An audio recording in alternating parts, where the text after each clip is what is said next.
안녕하세요. 자, 이번 시간에 조선의 사회 문제풀이를 하겠습니다. 페이지 70쪽 1번. 자, 조선시대 신분구조를 표시한 것이다. 각각의 설명회로 틀리는 것은? 가의 신분제도는 조선 후기에 법제화되었다. 틀렸죠 뭐. 조선 전기부터 법제화되는 거지. 가는 양천제라고 하는 거지. 양천제에서 법적인 신분제도. 그 다음에 반상제, 이거는 현실적인 신분제도. 그래서 가의 제목은 양천제, 그 다음에 반상제, 그 다음에 법적인 신분제도, 현실적인 신분제도. 조선 후기에 일반화되는 거는 반상제. 이렇게. 그렇다고 법적인 신분제도가 반상제로 바뀌는 것은 아니라는 것도 알아둬야지. 그래서 1번이 틀렸죠 뭐. 2번 나의 신분. 나가 뭐야? 나. 자, 양천자에서는 뭐하고 뭘로 나눈다? 양인과 천민으로 나눈다. 그래서 양인이지. 양인은 자유민이고 국가에 역의 의무를 부담하는 계층이지. 그 다음에 천민은 비자유민이고 국역의 의무를 부담하지 않는 계층이다. 자, 그래서 국역의 의무를 부담하는 계층 맞죠 뭐. 3번 다. 반상제 하에서는 양반, 그 다음에 중인이지. 양반, 그 다음에 중인, 중류. 그러니까 다는 중류지. 그 다음에 상민, 그 다음에 사는 천민 이래도 되고 노비 이래도 되고. 아니야, 조금 더 크게 하면은 천민이라고 표현하기도 하고. 이렇게. 다 3번 전문직에 종사했다. 주로 직역을 세습했다. 같은 신분 안에서 혼이 났으며 관청에서 가까운 곳에 거주했다. 맞지? 이게 중인의 일반적인 성격이라고. 그 다음에 4번 라의 신분은 조선 후기 납속체, 공명첩, 군공 등으로 신분을 상승자가 늘어났다. 맞죠? 조선 후기에 가면 납속, 공명첩 등을 통해서 신분 상승하는 자가 늘어난다. 그러니까 1번만 틀린 거죠 뭐. 자, 그 다음에 2번 조선 초기 사회 신분제도에 대한 설명으로 옳은 거.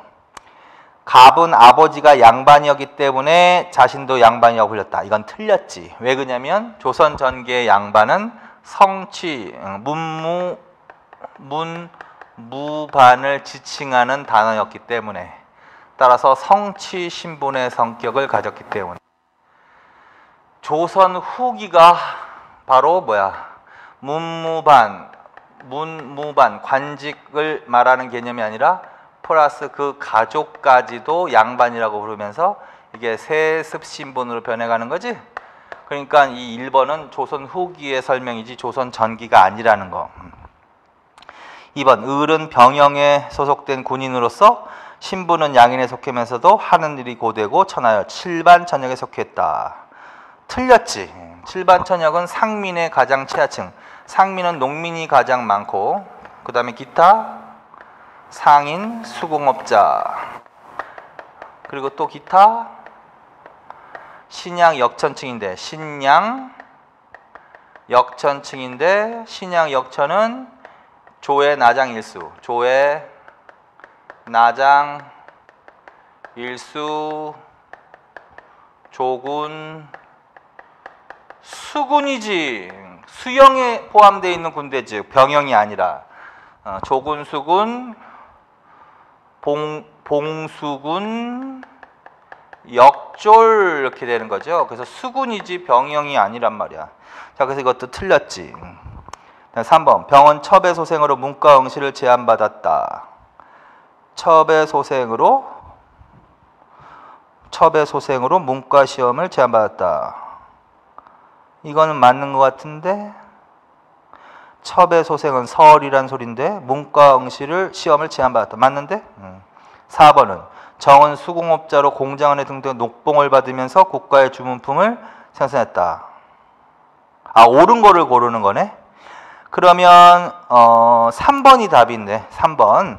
그래서 과거 시험은 양인 이상이면 가능하다. 그렇지? 과거 시험은 양인 이상이면 가능한 거야. 근데 단 문과의 경우는 누구는 제한했다 그랬어? 탐관오리의 자식, 제가녀의 자손, 설은 제한받았다. 그래서 옳은 것은 3번이고 4번은 왜 틀렸을까요? 녹봉을 받으면서 조선전기 수공업할 때, 조선전기 수공업장은 공장에 등록되어서 일정 기간 부역 동원된 기간에 식비 정도만 지급받는다 그랬지. 녹봉 이러면 안 된다 그랬지.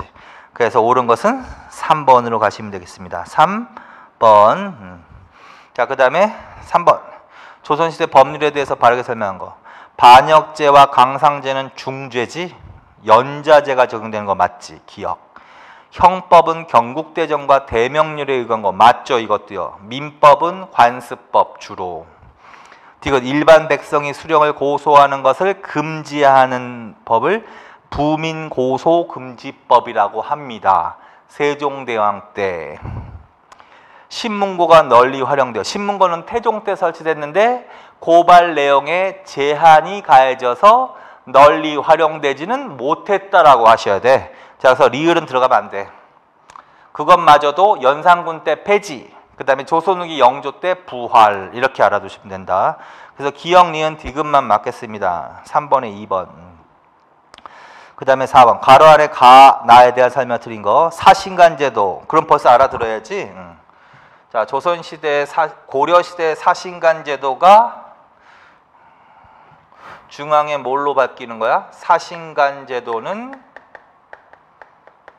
중앙에 경제소하고 지방의 유향소로 바뀌는 거지. 그 다음에 고려시대 기인제도, 고려시대 기인제도는 경절이 영절이 제도로 계승되는 거죠. 그래서 이렇게. 그래서 이것도 알아둬야 돼. 이거 잘 나온 거. 자, 그래서 가는 경제소, 나는 유향소를 말하는 거죠. 가, 지방에서 영절이가 파견되어. 틀렸다. 여기에 파견되는 향리는 경절이라고 한다. 경절이라고 한다. 경절이. 그래서 얘네들이 서울과 중앙과 지방의 연락 업무를 담당하게 하였다. 영절이는 관찰사가 있는, 관찰 다른 말로 감사가 있는 곳을 가명이라고 한다고. 그러니까 도에 파견되는 거야. 그래서 영절이는 가명에 파견되어 지방과 지방의 연락 업무. 경제소에는 경절이 파견, 중앙과 지방의 연락 업무. 그래서 경절이는 경제소에 파견되어서 중앙과 지방의 연락 업무. 영절이는 가명에 파견되어서 지방과 지방의 연락 업무. 이렇게. 그 다음에 경제소는 17세기 초에 폐지된다. 맞지? 유향소는 사족 중심의 향천사의 운영 관리. 맞죠? 그래서 유향소는 지방의 제지 사족들을 구성원으로 하는 거지. 이거는 중앙의 관료들을 구성원으로 한 거고, 그렇지? 그래서 얘네들의 명단을 향안, 얘네들의 운영 규칙을 향규, 얘네들의 모임을 향회라고 하는 거지. 그다음에 나는 수령을 보좌하고, 맞지? 유향소의 기능은 수령 보좌, 풍속 교정, 향리 규찰. 그래서 답은 1번입니다. 그다음에 5번. 조선시대 향천사회에 대한 설명을 드린 거. 사족들은 9년 단위로 향안을 작성하고 향회를 소집하는 등 지배력을 행사하였다. 정부는 17세기 중엽 이후 오가작 통제를 강화해서 유민 방지를 위해 노력하였다. 3번. 향도는 주로 상을 당했을 때나 어려운 일이 생겼을 때 서로 돕는 역할을 하였는데 상여를 매는 사람인 상두꾼도 향도에서 유리하였다. 4번. 정부는 모든 군현의 수령과 풍원, 이정 등을 파견해서 중앙집권을 강화했다. 4번이 틀렸죠. 모든 군현에 파견된 애들은 수령이고 풍헌, 이정은 촌락에 있는 애들인데 파견하면 안 되지. 지방민을 임명하는 거지. 그래서 이거는 도가 있고 팔도, 그다음에 팔도 밑에 부, 목, 군, 현이 있고, 그다음에 그 밑에 촌락이 있는 거지. 그리고 촌락에는 멸, 리, 통제도를 실시한 거지. 그리고 여기를 군현, 행정구역상 여기를 향사회라고 하는 거지. 그리고 여기를 촌사회라고 한 거고. 그래서 향사회는 부목군현, 멸리통이 시행된 동네는 촌사회. 그래서 그걸 합쳐서 향촌이라고 하는 거지, 지방. 그리고 여기에는 이제 모든 군현이 파견되었다.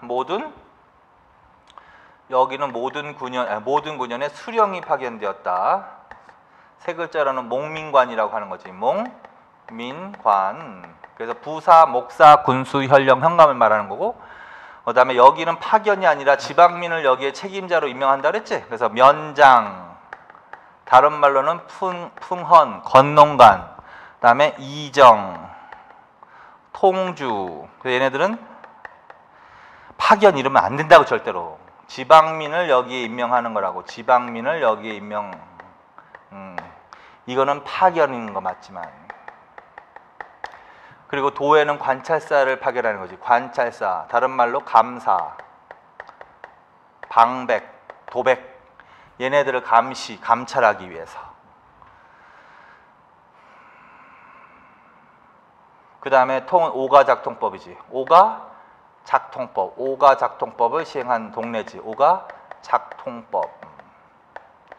그 다음에 이제 공동체와 관련해서 촌 단위의 공동체는 동자가 붙는 거지. 그래서 동계, 동약 이런 거 나와요. 동계, 동약. 그 다음에 향 단위의 조직은 향약 이렇게 표현하는 거지. 향자가 들어가면 9년 단위. 그래서 9년 단위의 공동체 조직, 향약. 9년 단위의 양반 사족들의 명단, 향안. 9년 단위의 사족들의 자치 규율, 향규. 9년 단위의 양반 사족들의 회의, 향회. 촌락 단위의 약속, 동계, 동약. 이렇게. 그래서 지방 통체를 강화하는 거지. 수령을 파견해서. 그 다음에 이제 이거와 별도로 지방에 9년 단위로 유향소를 둔 거지.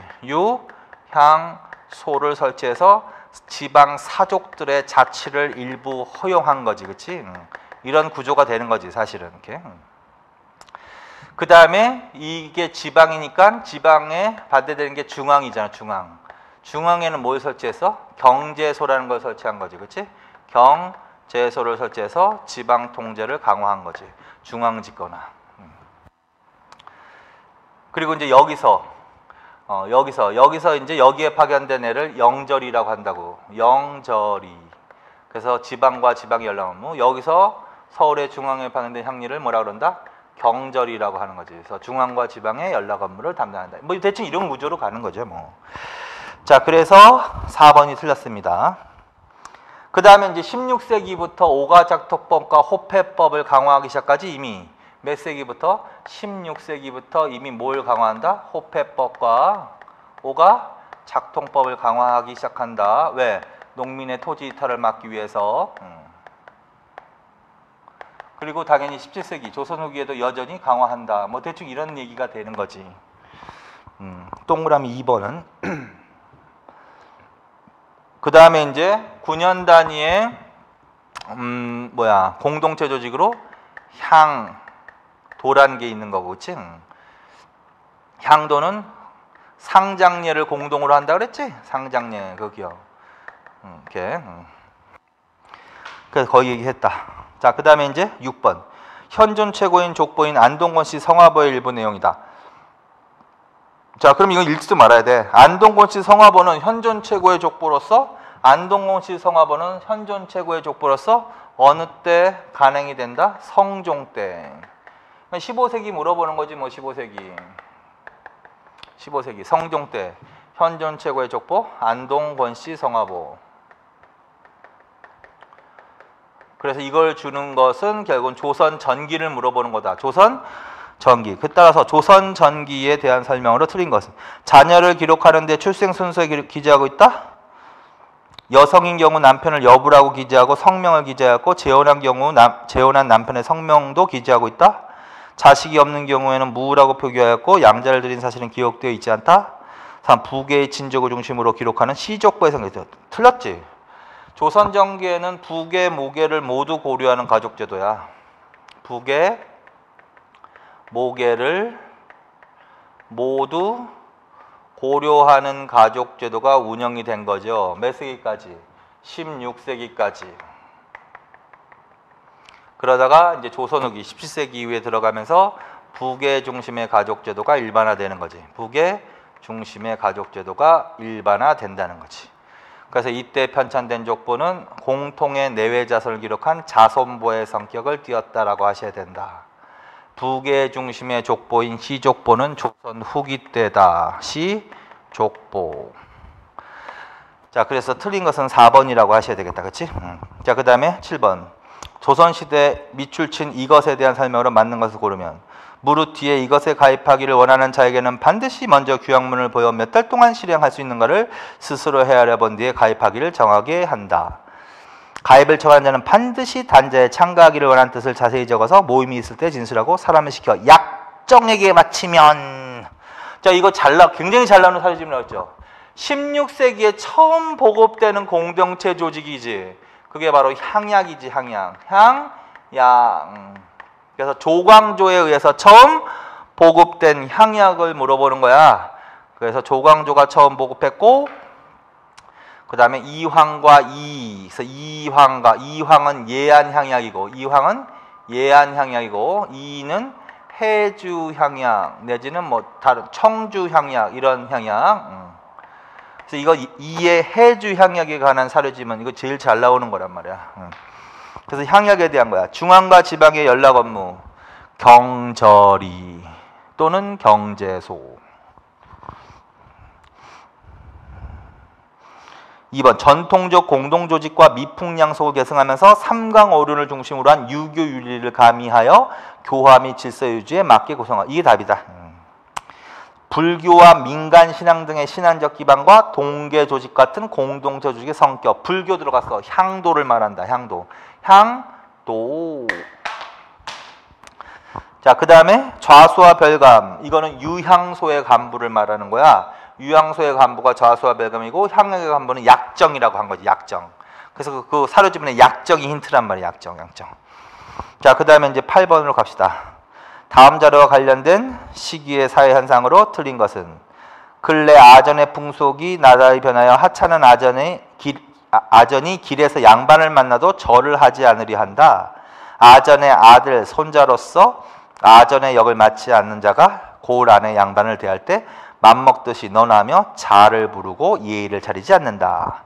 자, 조선 후기 같죠? 자, 그래서 이거 읽으면서 조선 후기라고 빨리 튀어 올라야 돼. 조선 후기. 그래서 15세기를 물어보는 게 아니라 16세기를 물어보는 게 아니라 17세기 이후 조선 후기. 조선 후기의 사회 상황을 물어보는 거야. 그래서 향촌 사회에서 양반 사족들, 양반의 지위가 약화된 현상을 물어본 거지. 그래서 양반 알기를 우습게 한다. 그래서 이건 조선 후기 사회로 빨리 가셔서 풀어야 돼. 그러면 이때 현상으로 틀린 거. 양반과 상민의 구별을 엄격하는 반상제가 일반화됐다. 조선 후기에는 반상제가 일반화된 거 맞지? 2번 정치 경제적 변동으로 인해 각 신분층 내에서의 분화 현상이 활발히 일어났다. 그래서 이걸 계층 분화 현상이라고 했지. 계층 분화 현상 심화. 농민층이 몰락하여 전체 인구 중에서 노비가 차지하는 비율이 증가했다. 이거 틀렸죠? 무조건 틀렸죠, 이거. 자, 조선 후기의 신분제의 변화 내용. 첫째, 반상제가 일반화됩니다. 반상제가 일반화됩니다. 라고 해야 되고, 그 다음에 계층 분화가 심화됩니다. 라고 해야 돼. 계층 분화가 심화됩니다. 라고 해야 분화. 그 다음에 양반의 수는 무조건 증가하고, 양반의 수는 무조건 증가해야 되고, 그 다음에 상민과 노비의 수는 무조건 감소해야 된단 말이야. 그래서 그거 틀린 거지. 자, 그래서 반상제가 일반화되었습니다. 계층 분화가 심화되었습니다. 양반의 수는 무조건 증가합니다. 상민과 노비의 수는 무조건 감소해야 됩니다. 이 시기에 양반의 향촌 사회지는 약화됩니다. 그래서 다 동시대란 말이야. 조선 후기. 그래서 그게 틀린 거죠, 당연히요.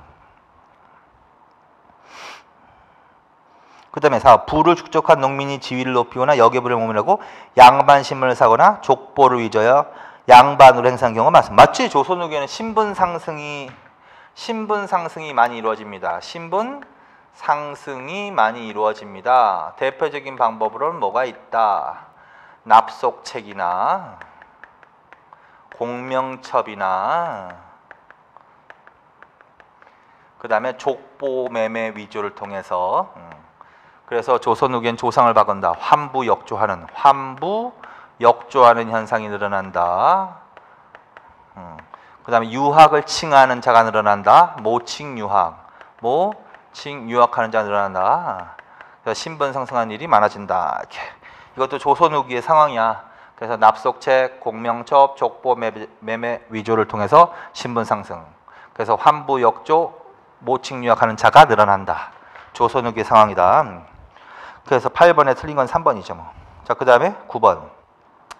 다음 내용과 관련된 시기의 사연상으로 틀린 것을 고르면 강원도 정성군의 한 양반이 집이 가난하여 간청의 황곡을 해마다 받아 먹어서 일천석에 이르렀다. 그 마을의 한 부자가 이 소문을 듣고 가족들과 상의했는데 양반이 비록 가난하여도 언제나 존대받고 영광스럽다. 나는 비록 부자이지만 늘 비천하여 말을 탈 수가 없고 양반을 보면 몸을 구부려 어찌할 줄을 모른다. 또 뜰에서 절을 할 때는 코를 땅에 끌고 무릎으로 기어가야 하니 나는 언제나 죽을 모욕을 받았다. 지금 양반이 가난하여 황곡을 갚지 못한다 하니 우리가 그걸 사서 가지도록 하자고 하였다. 이거는 그냥 읽지도 말아야 돼. 강원도 한, 이거는 의도적으로 알아두세요. 조선 후기의 박지원의 한문소설. 조선 후기의 박지원의 한문소설. 박지원의 한문소설. 호질, 허생전, 양반전. 그래서 강원도 한 정선의 한 양반이 가난하여 옆집이 그걸 사고자 한다. 그래서 양반전의 일부 내용이야. 그러면 이건 조선 후기란 소리지? 그런데 이제 이 조선 후기 양반 지금 이 내용을 읽어보고 조선 후기란 걸 알 수 있어. 조선 후기에는 양반 내에서도 계층 분화가 일어나서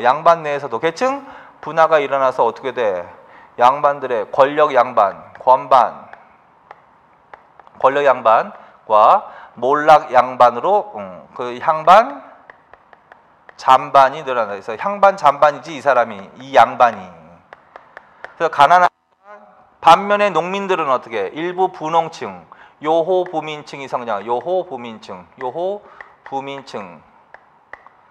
분홍층. 그러나 대다수는 몰락해서 임금 노동자로 전락하지. 이것도 이런 내용도 다 조선 후기의 상황이고. 그래서 결국은 요호부민 분홍층이 몰락한 양반의 족보를 사서 족보 매매나 위조, 족보를 사서 어떻게 양반 신분 상승하고자 하는 얘기를 하고 있는 거 아니야 지금. 그래서 조선 후기란 걸 알아들으셔야 된다. 자, 그러면 틀린 거 1번. 부를 축적한 농민이 지위를 높이거나 역의 부담을 모면하고 환부역전, 모칭유학을 통해서 양반을 행사한 경우가 많았다. 맞지? 2번. 일당 전제화 현상이 전개되면서 다수의 양반들이 몰락 양반으로 전락하였다. 맞죠? 외우셔야 돼. 숙종 때 경신왕국을 계기로 일당 전제화 현상. 이게 바로 양반 계층 문화의 원인. 3번. 향촌 사회에서 양반 사직의 권위가 약화되었다. 맞지? 사적의 지위와 권위가 약화된 거. 맞아. 몰락 양반들은 주자 성략을 중심으로 학문에 전념하면서 양반 중심의 신분질서를 강화. 이거는 권력 양반이고 주로 몰락 양반들은 주로 학문에 전념하면서 실학이라는 학문을 만든단 말이야.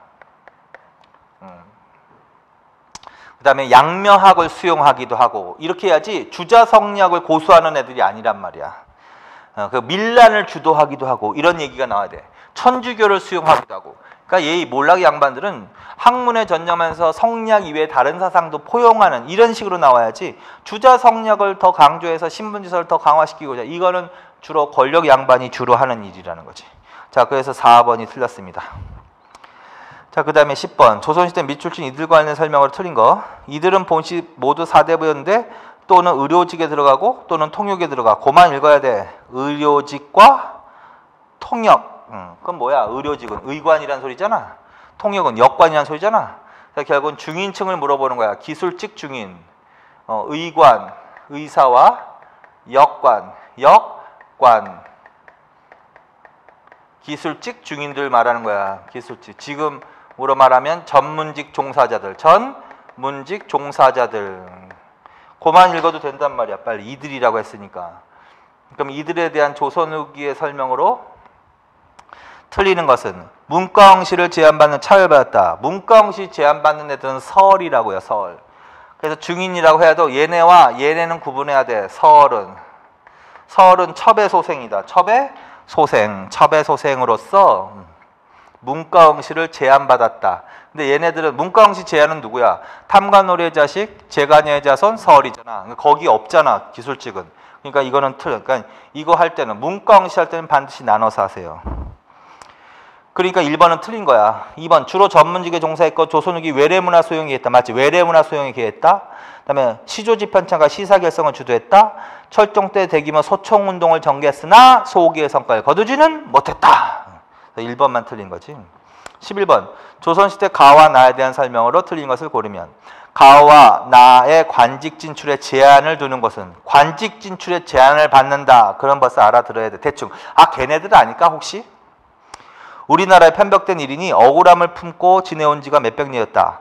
가은는 다행히 조정에 공정하고 성대한 덕을 입어 양반과 마찬가지로 문과는 승문원, 무과는 선정관에 임용되는데 구애될 것이 없다. 그런데 우리 나은 이렇게 은택이 성대한 시기에 홀로 이 은혜를 입지 못하니 어찌 탄식이었겠는가. 자, 이거는 저것이 생각나야 돼. 설에 대해서는 철종 때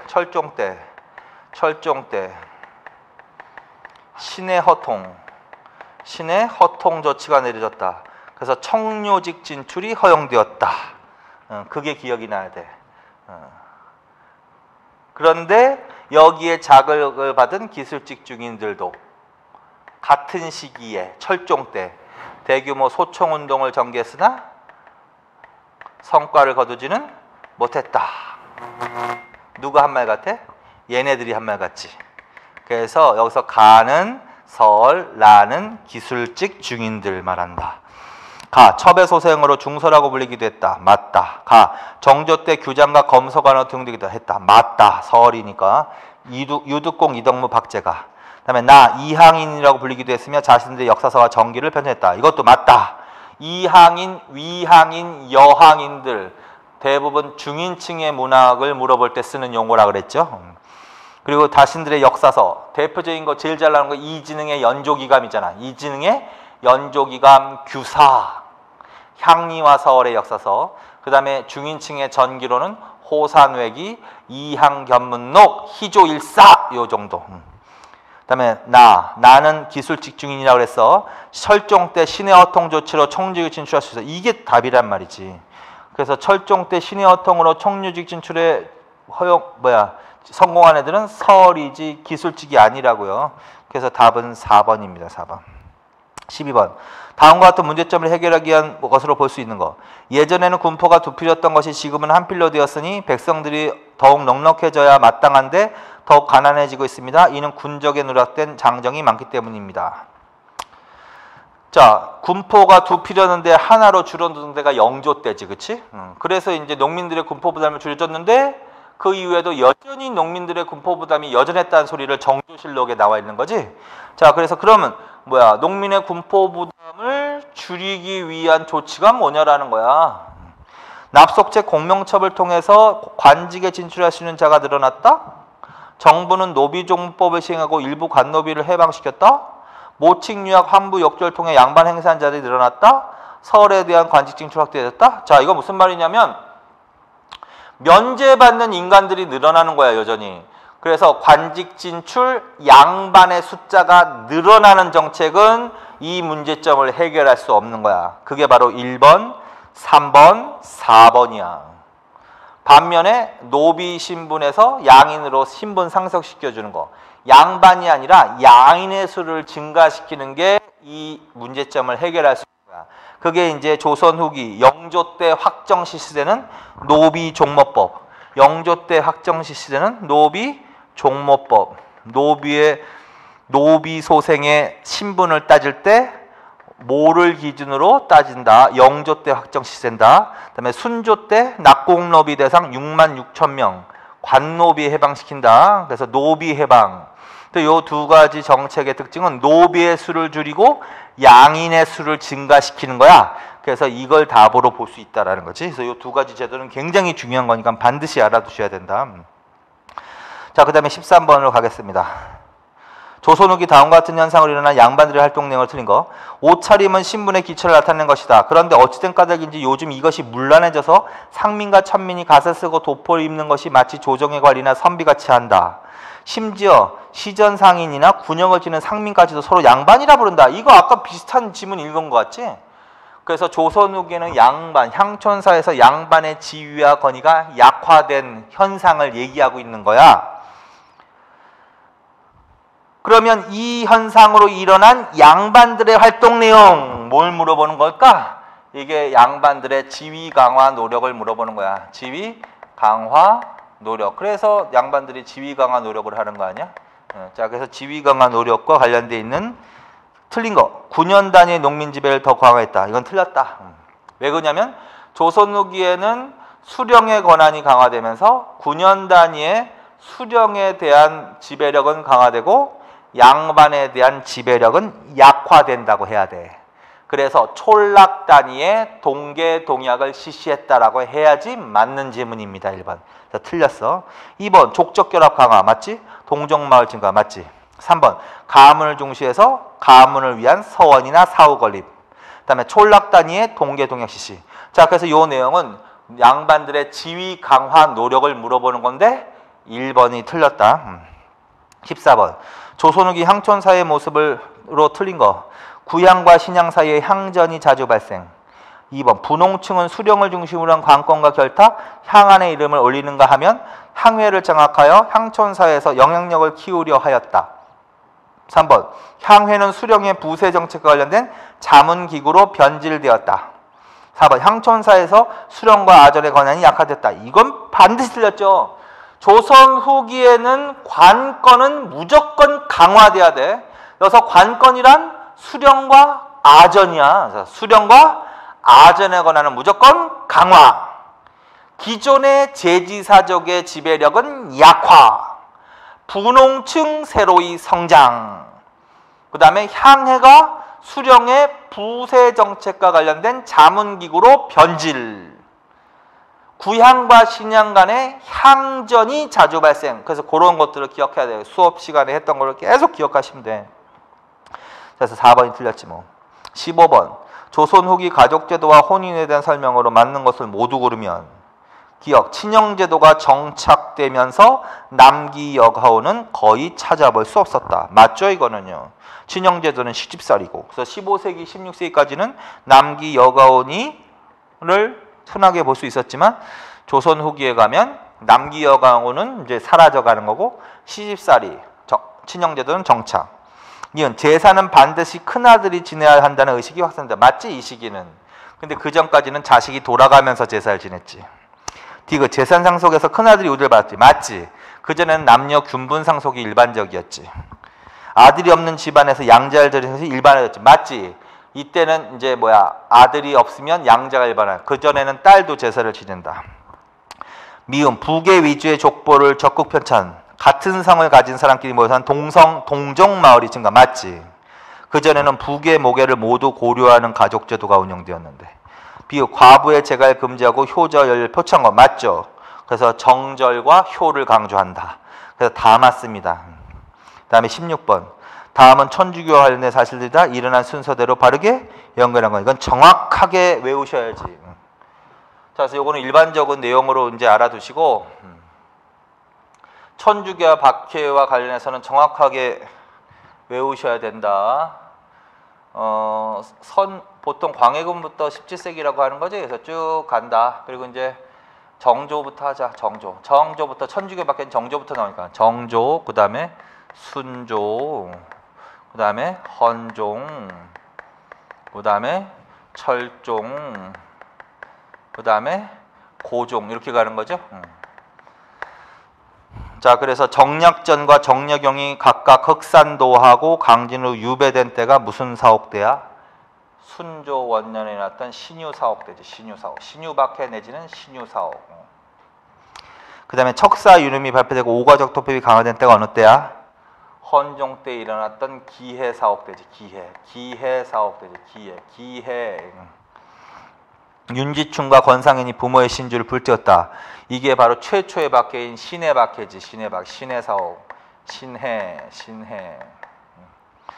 정조 때 프랑스 신부 9명과 남종삼. 프랑스 신부는 이때도 처형당했지만 신부 9명 등 남종삼이 처형당했다. 이거는 병인박해 말하는 거지. 병인박해. 그 순서. 그래서 신해 박해가 가장 먼저 나와야 되니까 디귿이 가장 먼저 나와야 돼. 그러니까 디귿 그 다음에가 신유박해니까 기역. 그 다음에가 기에 박해니까 니은. 그 다음에가 마지막 리을. 3번이 답이네요. 그쵸? 그래서 신해, 신유, 기해, 고 선종 때 하나 더 있지. 병호 박해. 병호, 그 다음에 병인. 이렇게 가는 거지, 순서. 그래서 이건 정확하게 외우셔야 돼, 순서대로. 왕과 더불어서. 내용까지 하지만 정확하게 외우기도. 조선후기 천주교에 대해서는 틀린 거. 17세기에 중국인 신부 주문모가 입국하면서 전래됐다. 이거 무조건 틀렸지? 우리나라 천주교 전파는 조선인 스스로 수용되었다라고 하셔야 돼. 주문모는 우리나라에 들어온 최초의 외국인 신부인데 이때 신유박해 때 처형당하지? 그래서 이때 처형당하는 사람이 이승훈, 주문모는 처형당하지, 그치? 이 정도는 외우라고 그랬지. 그 다음에 정약용, 강진으로, 정약전, 흑산도로, 유배 가는 거지? 이런 얘기.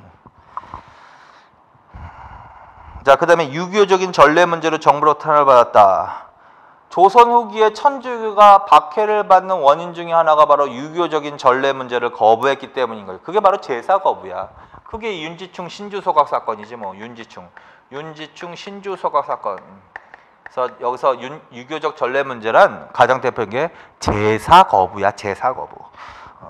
그 다음에 안종복은 천황문답을 통해서 천주교를 비판. 맞죠? 안종복은 천황문답을 통해서 천주교를 비판해서 세 사람 기억해. 정도전은 불시자별을 통해서 불교를 비판. 그 다음에 이황은 전습록별을 통해서 양명학 비판. 안종복은 천황문답을 통해서 천주교 비판. 자, 그 다음에 18번으로 가겠습니다. 천주교와 관련된 글이다. 이 글이 지어지던 시대의 천주교 상황으로 맞는 것을. 자, 이거 사실 읽기는 읽되 만약에 이렇게 똑같이 상제상설화가 나오면 빨리 문제를 외워서 푸시라고. 기에 박해 때 처형당한 게 프랑스 신부. 이때부터 프랑스 신부가 처형당하고 그 다음에 정하상이 처형당하는데 그 정하상이 쓴 글이 바로 상제상서라고. 상제상서 내지는 상제전서라고도 해. 상제에게 올리는 글. 상제전서, 상제상서. 그러니까 기해박해 때 물어보는 거야 이게. 근데 읽기도 하세요. 그래서 천주교가 제사를 거부한 이유를 변명한 글이야. 그래서 천주교 기해박해 때 물어보는 거야. 황사영 백서 사건이 발생해 천주교에 강해. 그거는 신유박해지, 신유박해. 황사영 백서 사건이 발생해서 천주교 사람들이 더욱 강화되었다. 그래서 신유박해 때 거의 다 내용한 거지. 이승훈 주문모는 처형당하고 정량 정전은 유배가고 황사영 백서 사건이 발생해서 천주교 탄압이 강화됐다. 그 다음에 정부의 천주교 탄압으로 프랑스 신부가 처형당했다. 이거 맞는 거지 뭐. 프랑스 신부는 요때도 처형당하고 요때도 처형당하는 거지. 프랑스 신부 9명. 근데 여기는 남종 3등 남종 3등 수천 명이 처형당하는 조선 최대 박해. 그래서 프랑스 신부 둘 다 맞아. 근데 정하상이 나오면 기해 박해, 남종 3등 수천 명 하면 병인 박해. 병인 양녀의 원인 하면은 병인 박해로 가야 되는 거지. 그다음에 많은 실학자들이 탄압을 받아 많은 실학자들이 교단을 떠나게 되었다. 그거는 신유 박해. 대표적인 이 사람만 기억해도 이거 신유 박해로 가야지. 정약용. 그 다음에 흥선대원군이 프랑스 세력을 끌어들여 러시아를 견제해. 그럼 흥선대원군이 일으켰다는 소리 아니야? 그럼 흥선대원군 병인박해 말하는 거죠. 자, 그 다음에 19번. 19세기 천주교에 대해서 말하는 거. 19세기는 순조 때부터가 19세기란 말이야. 19세기 순조 때부터. 19세기 천주교 박해에 대한 대목으로 틀린 거. 순조가 즉위하면서 노론벽파가 남인 시파를 견제하기 위해서 신유사업을 일으켰다. 맞지? 신유사업은 누가 일으켰다? 노론벽파가 일으킨 박해다. 노론벽파가 일으킨 박해다. 남인 시파를 견제하기 위해서. 그 다음에 안동김씨 집권기에 천주교 탄압이 강화. 이거 바꿔 나온다 그러지. 이거 틀렸지 무조건. 그래서 노론벽파가 일으킨 거고 그 다음에 김조순이 외척이 되면서 안동김씨에 의한 뭐다? 세도 정치가 시작이 되는데 신유박해하고 기해박해 그 사이가 바로 안동김씨 집권기. 왜 그러냐면 이 기해박해는 풍양조씨가 일으켰으니까 풍양조씨. 그리고 안동김씨 집권기 때는 천주교 탄압이 어떻게 돼? 완화된다고 해야 된다 그랬지? 탄압이 완화된다고 하셔야 된단 말이야. 그래서 그거 반드시. 그래서 요때 이제 조선교구가, 그래서 요거의 결과로 신유박해 이후에 조선교구가 독립이 되고, 그 다음에 외국인, 서양인 신부가 들어오기 시작하는 거지. 서양인 신부. 그런데 서양인은 프랑스 신부지. 모방 샤스탕 앙베르. 그래서 걔네들이 이때 처형당하는 거고, 그렇지? 자, 그래서 그게 틀렸습니다. 그 다음에 3번. 우리나라 최초의 신부인 김대건이 순교했습니다. 김대건 순교는 병호박해. 김대건 순교. 김대건. 그러니까 순교자 이름만 다니면 윤지충 등, 그 다음에 이승훈 주문모, 그 다음에 프랑스 신부와 정화상, 그 다음에 김대건, 프랑스 신부하고 남종삼 이렇게 가는 거죠. 자, 그 다음에 4번. 흥선대원 직원계 프랑스 신부와 남종 수천천원 해제박해. 이거 병인박해지 뭐. 이게 19세기에 대한 설명을 틀린 것은 이거를 바꿔낸 거지. 그 다음에 19세기 천주교 박해 하면 요거는 들어가면 안 되는 거지. 이거 18세기 말이니까. 근데 이건 없으니까. 근데 이제 이 안에서 내용을 틀리게 하나를 낸 거지. 그래서 그거. 그 다음에 20번. 다음은 조선 후기 어느 종교에 대한 설명이다. 이 종교와 관련된 설명을 틀린 거. 사람이 곧 하늘이다. 그만 읽어야지. 사람이 곧 하늘이다. 인내천. 동학 말하는 거죠. 동학은 철종 때. 맞지? 동학은 철종 때. 동학은 철종 때. 그래서 철종 때 일어난 일이 뭐야? 순서대로 세 개는 외우라고 그랬죠. 신의 허통. 1851년 신의 허통. 서울에 대해서 청주진 청했다. 그 다음에 1860년 동학. 1862년 임술밀란. 이걸 계기로 삼정 이정청 설치. 그래서 동학에 대한 문제가 나온 거지. 동학. 경상도를 중심으로 포교가 시작되어 점차 확산. 경상도가 맞지. 전라도로 바꿔나오면 안 돼. 철학적으로는 주리론. 틀렸어요. 이게 답이에요. 주기론적 성격을 갖고 있죠. 동학은요. 그 다음에 평등사상 내포. 여성과 어린이의 인격을 존중하는 사회를 추구했다. 맞죠 이거요. 그 다음에 반봉건, 반해세, 민족주의적 성격. 맞죠 이거요. 그래서 답은 2번. 21번. 다음 종교에 대한 설명을 틀린 것을 고르면 서도로서 사람을 가르쳐야 하겠는가 하니 아니다. 영부의 모양은 태극의 그림과 같고 혹은 활 궁자를 겹쳐놓은 것 같다. 이 부적을 받아가지고 사람들의 병을 고치며 또 내 주문을 받아가지고 모든 사람으로 하여금 나라를 위하게 하라. 그러면 너도 역시 오래 살아서 온 세상을 이렇게. 이거 서도는 서학을 말하는 거야. 그거에 반대되는 얘기를 하고 있는 거지. 그 다음에 부적과 주문 얘기 나오면 무조건 무당을 물어보는 일이 아닌 한 뭐라 그랬어요? 동학이라 그랬지? 이거 동학 말하는 거야. 동학. 사상은 유불선 3교의 장점을 취하고 샤머니즘 요소도 가미된 종합적인 성격. 2번 보국 안민과 광제 창생. 한문 경전인 용담유사와 한글 경전인 동경대전 정비. 요것도 바꿔낸 거지. 그래서 동학의 경전, 이건 최시형이 정비하는 건데 이대 교주 최시형이 포접제 조직망 정비하고 한문 경전인 동경대전과 한글 경전인 용담유사를 정비하는 거죠. 3번은 뒤집어서 낸 거야. 4번 농민들을 주 대상으로 했기 때문에 사회 개혁적 성격을 강하게 띠고 있었다. 나머지는 다 맞는 거죠. 그래서 3번. 22번. 19세기에 발생한 농민봉기에 대한 설명을 옳지 않은 거. 몰락한 양민이 밀란을 주도하기도 했다. 2번. 지주와 관리들의 수탈이 가장 중요한 봉기 원인이 되었다. 철종 때 진주 밀란을 계기로 전국적으로 밀란이 확대되었다. 4번. 밀란의 결과 삼정 이정청이 설치되어 부세제도의 근본적인 개혁이 이루어졌다. 4번이지 이건. 그래서 철종 때 진주 밀란을 계기로 임술 밀란이 발생했는데 이게 밀란이 전국적으로 확대된 시기. 이 순조 때 일어났던 밀란이 바로 홍경래난이죠. 그렇죠?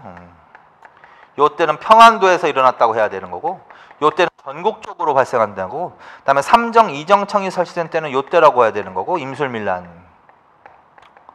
그러나 이제 그 뒤에 내용이 틀린 거야. 삼정의 문란을 시정하기 위해서 설치하였으나 삼정의 문란을 시정하는 개혁 정책은 실제로는 이루어지지 않는다. 그러니까 이거는 뭐야? 근본적인 해결이 이루어졌다. 그럼 틀린다는 거죠.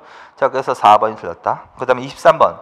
조선시대에 발생한 밀란에 관한 자료이다. 이 사건의 특징으로 맞는 거. 불량한 무리들이 기회를 타 갑자기 날뛰어 벼슬아치를 죽이고 창고를 열어 무리들을 불러 모으자 청천강 이북의 여러 고을이 그들의 손아귀에 들었다. 힌트가 처음 나왔어. 청천강이 나왔어. 청천강 이북. 이 지역의 백성들은 천대받아 버려진 데 원한을 품고, 또 나왔어 힌트가. 천대받아 버려진 데 원한, 차별 대우의 불만. 싸웠고 오랫동안 가렴주에 시달려왔던 터라 불량한 무리들이 한 번 소리 지르자 메아리처럼 응하였고, 나중에 정주성, 또 나왔어 힌트가. 정주성. 자, 그래서 청천강 이북의 그 다음에 차별 대우의 불만을 품고 정주성, 이게 바로 홍경래난에 나오는 힌트란 말이에요. 자, 그래서 홍경래난인 거지. 순조 때 1811년 홍경래난에 대한 설명이야. 맞는 것. 삼정의 문란이 가장 중요한 원인으로 삼정 이정청 설치에 계기가 되었다. 그거는 임술밀란이지. 박납의 폐단이 본 게 가장 중요해. 이건 16세기지. 16세기 물어볼 때는 이걸 제일 잘 줄걸. 임꺽정의 난. 임꺽정의 난. 꺽정이 백정 출신. 꺽정의 난. 숙종 때는 장길산이라고 그랬지? 숙종 때는 장길산. 장길산. 그 다음에 소설 홍길동전. 홍길동이 활약했다가 아니라 홍길동전이라는 한글 소설이 나온 때는 광해군이고, 그 다음에 홍길동이 활약했던 건 연산군 때라고 기록이 나오긴 나와. 홍길동이. 그러니까 이것도 16세기로 가는 거야 어쨌든. 그러나 홍길동전이라는 소설은 광해군 때 허균. 그래서 이걸 3대 의적이라고 한다고. 3대 의적. 근데 이제 제일 잘 나오는 건 이 중에서는 임꺽정의 난은 반드시 기억하시고 16세기 물어보는 거라고. 그다음에 장길산은 숙종. 이거는 광대 출신이야 이 사람은. 그 다음에 그러나 이제 이게 두 개가 제일 잘 나온다고. 홍경래난, 임술밀란. 그래서 이걸 먼저 하시고 나머지는 뭐 보시라고. 그래서 박납의 폐단, 이거는 16세기 물어보는 거란 말이야. 이거는 이때는 삼정의 문란이라고 하셔야 되고, 그런데 이제 삼정의 문란이 더 중요한 원인이 됐던 사건은 임술밀란이라고 하는 거지. 지역 차별에 대한 불만을 보고 평안도에서 뭉개했다. 이게 답이죠 뭐. 홍경래는 평안도에서. 자, 그 다음에 고부군수 조병갑의 수탈의 분노에서, 이거는 1894년 근대사회 때 배우는 거지. 1894년 전라도 고부 지방에서 일어나던 고부밀란, 1차 농민전쟁 말하는 거죠. 그래서 답은 3번. 그 다음에 24번. 조선시대 밀란과 관련된 자료이다. 이 밀란에 대한 설명으로 틀린 거. 주민 수만 명이 머리에 흰 두건을 두르고. 힌트가 벌써 나왔어. 머리에 흰 두건을 둘렀다. 그게 힌트야. 머리에 흰 두건을 두르고 스스로 초군 나무꾼이라고 불렀어 이때. 머리에 흰 두건은 그 힌트야. 벌써 나왔어 벌써. 진주 읍내 뭐야? 진주 두 번째 힌트 나왔어. 진주에서 일어났으면 그럼 진주밀란 아니야? 진주밀란. 그렇죠?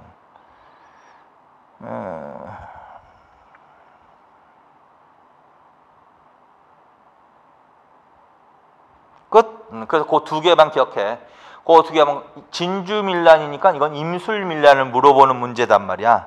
그럼 이 밀란은 틀린 거. 지역적으로 상품 화폐 경제가 발달하여, 이 지역적으로 상품 화폐 경제가 발달하여 중앙정부의 집중적 수탈과 통제가 원인. 이거는 홍경래난 때 적용되는 거지. 평안도 지방은 상품 화폐 경제가 더 발달한 지역이고, 임술밀란은 전국적으로 확대됐는데 주로 삼남 지방, 충청도, 경상도, 전라도, 그다음에 진주는 경상도지.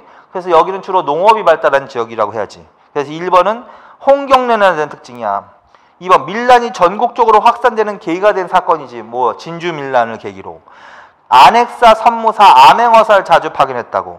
그다음에 삼정 이정청을 설치하고 삼정의 문란을 시정하고자 한 건 맞지? 근데 실제로 계약은 이루어지지 않았으니까. 그래서 여기서 이질적인 문장은 1번밖에 없는 거잖아요. 그래서 답은 1번이 되겠습니다. 여기까지 하겠습니다. 다음 시간에 이제 조선의 문화편을 풀도록 하겠습니다. 수고하셨습니다.